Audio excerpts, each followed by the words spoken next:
Chances are, if you've clicked on this video, you are a raging car enthusiast like myself. And if you're unfortunate enough to own the popular phenomenon known as the project car, you probably spend a lot of time at the wreckers. Welcome. My name is Nathan, and I sympathise with you. Welcome back to yet another wreckers video. Today we are in Springvale at probably one of my favourite, if not my favourite wreckers, Imlax.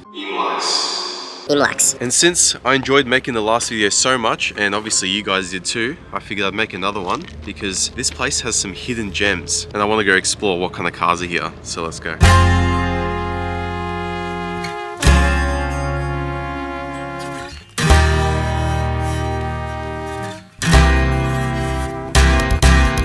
My most favourite thing about this wreckers, unlike Jolly's, is that Imlax, all the cars are separated by their mate. So over here we have the Subaru section. We actually didn't talk about Subarus last time, so let's go talk about them. We're going to talk about the cars very dear to my heart.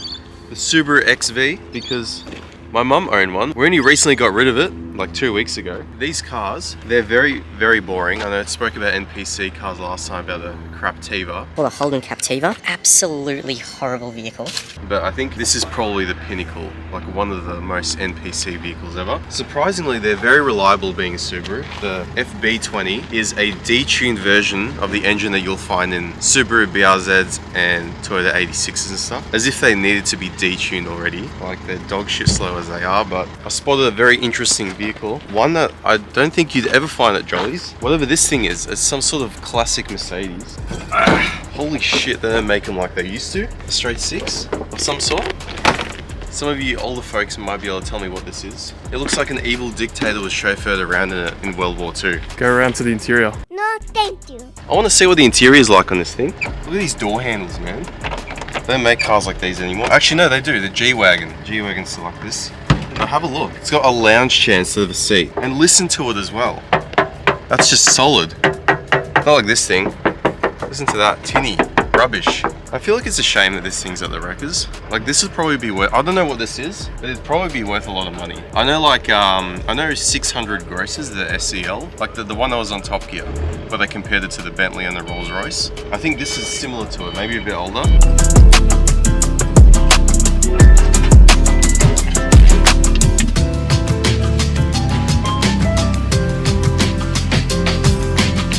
Alright, look, there's another one. There's another one over there. No way!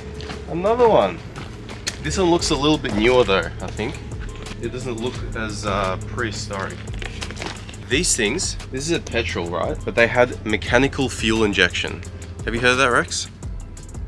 Mechanical petrol fuel injection. They have that now, sort of with high pressure fuel pumps. But back then, there weren't any like, it was either you had carburetors or you had mechanical fuel injection. And obviously Mercedes, you know, they don't do things simply. Even back then they didn't. And they figured, oh, let's put the most complicated like fueling on this vehicle so like no one will understand how to work on them. These are like high pressure fuel lines which you'll find on diesels, but it's on a petrol. And this sort of spawned today's, all the like the new European cars. They have a low pressure fuel pump in the back, and then they have a cam driven high pressure fuel pump with like hard lines going to the injectors.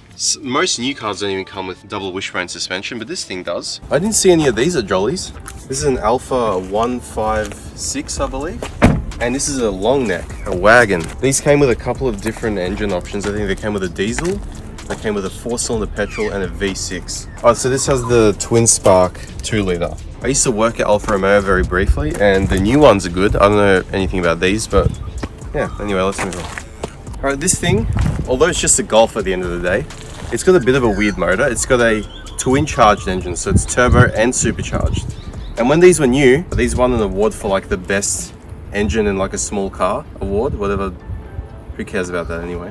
So these have a supercharger for response, but they also have a turbo for like top end and like overall power, and they're a 1.4 litre. No way. No way. No way. Okay, I think Imlax is better than Jolly's now. Being a Russian, this is very special. Rex, you know what this is? I have no idea. Have a look. Looks like a 4-wheel drive that's been compressed. What do they make in Russia that starts with an L? Lada. Never heard of them? Yes, I've heard of them. People drift them. Yeah, well there you go. This is a Lada Niva, which was built in Russia, which is very special because I'm Russian. Surprisingly, like, I don't really know much about them other than the fact they were built in my homeland, but they're a four-wheel drive. They're very simple, very rugged. I'm surprised why it's here, but I've never actually been or like sat in one or been ever close to one. This one's even got a sunroof. Did you hear that? Listen to the door. So this car looks like it was built in the 1970s, but then the steering wheel looks like it's out of the early 2000s. Lada Niva. It's only got 102,000 kilometers.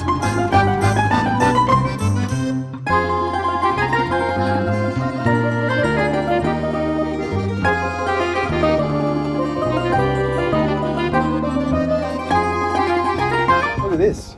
It's a VL Commodore.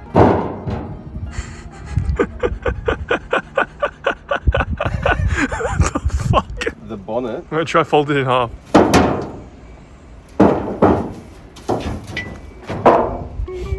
It's got a scoop now. This is a I think it's a Morris Minor. I could be extremely wrong, but it was definitely built in the British Leylands for sure. I know that for a fact. It's just a classic like uprise of the automotive industry in Great Britain. We've got a BA XR6. We've got an AU Fairmont. We've got a BA Fairmont. We've got an AU long neck. This thing is an ED. EB, ED, they're all look the same. We've got another BA Fairmont, an AU Ute, an EL, we've got another BA. Look, this AU even has some rare option.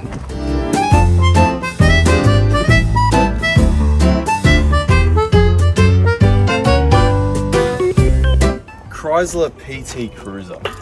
Need I say more? They're just owned by interesting people. I don't know why you'd buy one of these. They're not particularly good they're not particularly special in any way other than the fact that they look weird, and they didn't sell very well, so they're quite rare on our roads. I know in America they're a bit more popular, but it's like a hatchback SUV cross eggplant vehicle. Now there are a lot of Intex, a lot of socks in the world, right? But there aren't a lot of Crossfires. Have you ever seen a Crossfire, Rex? I have not. It's a 3.9. And this one looks like it's an injected motor. Some of these also came carbureted. So let's have a look. EA wagon. It's got a turbo. What the hell? Yeah, it's an interesting motor for sure. This is like the first modern-ish motor they made after the Crossflow. The Crossflow was like a very old, like prehistoric motor. Yeah, sick. Alright, we're going to finish up the video here, guys. Thank you so much for watching. If you guys enjoy these videos, leave some feedback in the comments, and I'll see you in the next one.